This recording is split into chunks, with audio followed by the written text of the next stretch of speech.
On September 10th, 26,000 Chicago teachers struck against changes to public education demanded by Chicago Mayor Rahm Emanuel and backed by the Obama administration.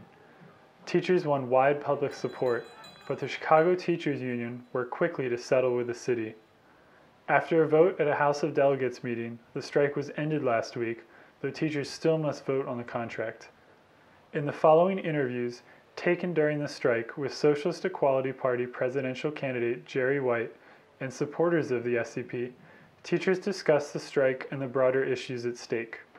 So what do you think about the stand that the teachers have taken in this struggle, and what do you think is at stake? I mean, it's been pretty powerful. At stake is public education, our students, our parents, the neighborhoods that we live and work in, and our careers basically is what's at stake. And it's just been powerful to see the city and the vast majority of people who aren't billionaires come to support us. It's just been frustrating the people who control the corporate media to attack us and attack us and attack us when we're just really literally trying to make school better for the kids. Right. I think it's a tactical error to try to force the teachers to go back to work without a contract, because all of our rights are entwined with that contract. And if we work without a contract, it's like voluntary slavery. And also on the question of the closing of schools and charterization, this contract does nothing to it doesn't address that. I mean, what do you think about the plan to close another 120 schools and charterize? It's offensive, it's upsetting. They close the school, ship the students off somewhere else, or open up a new school with the new staff, and yet all the previous problems remain, except you have a deficit of tenured teachers. Right. Without jobs. Right. Another thing is the evaluation process. It is horrible. The displaced teachers are the teachers that last year, when they were gotten rid of, they were given unsatisfactory ratings. I've never received an unsatisfactory rating in my 13 years of teaching. As a result, I knew it was personal. I believe that they're saying that teachers who were good teachers but at schools that closed are going to go into a pool that other principals that schools can hire from. The problem with that is, you know what, they're probably not going to hire them if they're not forced to. I want to note an irony. It is extremely ironic to me that Rahm Emanuel's first administrative agenda for teachers was to extend the school day 1 hour for, quote, some vague reading and math improvement. I guess he doesn't know his teachers very well, because I usually swipe out 1 to 2 hours after my swipe out time. I don't get paid for those hours. Students need mentoring. Students need big brothers. I coach high school debate. I'm a Mikveh Foundation teacher, which means I teach an after-school program of teaching as social justice and turning on students to civic ideas. So I'm already working overtime without being paid, because that can't be compensated, because I do it for love. I do it for passion.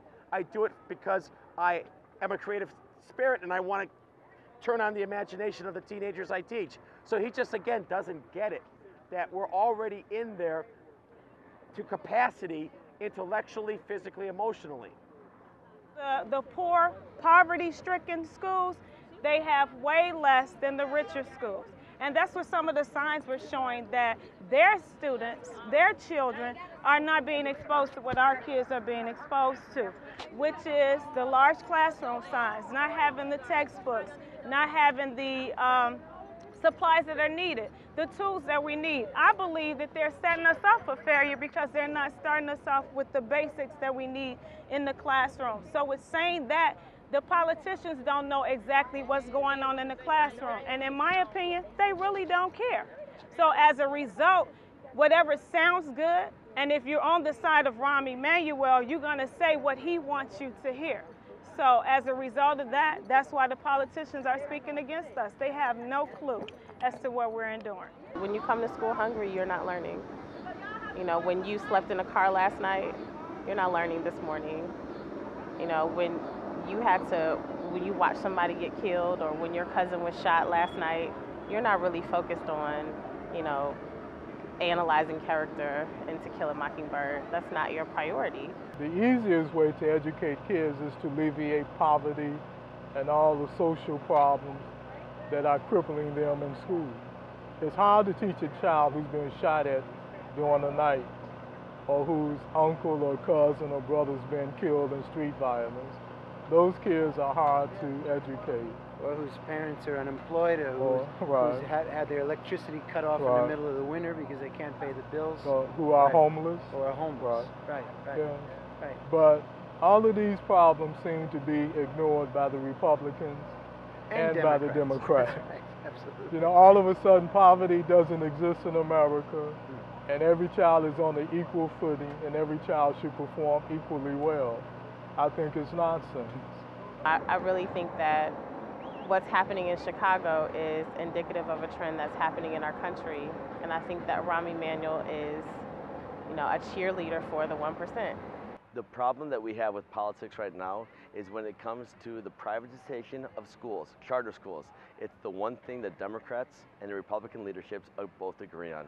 Obama is for charter schools, Rahm Emanuel is for charter schools, Arne Duncan's for charter schools, and those are our leading Democrats because they realize charter schools are about big corporations. Charter schools are about corporations being able to make a profit off of education, and education was never meant to be profitable. So these charter schools, shutting down schools and turning them around, giving schools over to private education companies, that's not the way to educate children. Education is fundamentally incompatible with a market-based competition strategy because when you're selling widgets, the widgets that don't work out, you throw them away. But when you're teaching kids, the kids who have a hard time learning, you don't throw them away. Except that in Chicago, we just let them kill each other. Think about Obama and race to the top.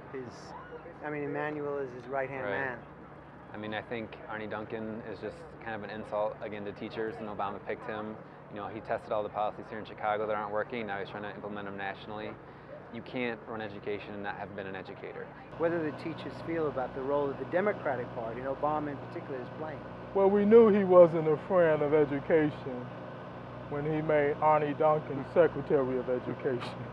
So that says it all. And the Democrats and the Republicans are very instrumental in that happening in the city. They want to not improve education for kids. They want to siphon off money from boards of education, public schools around the country to put in their pockets as profit. Right. You know what interventions to do to decrease poverty, to decrease violence. It's just a matter of will and priorities. And as long as the priority is privatizing education, then they will ignore the real problems that need addressing in our society.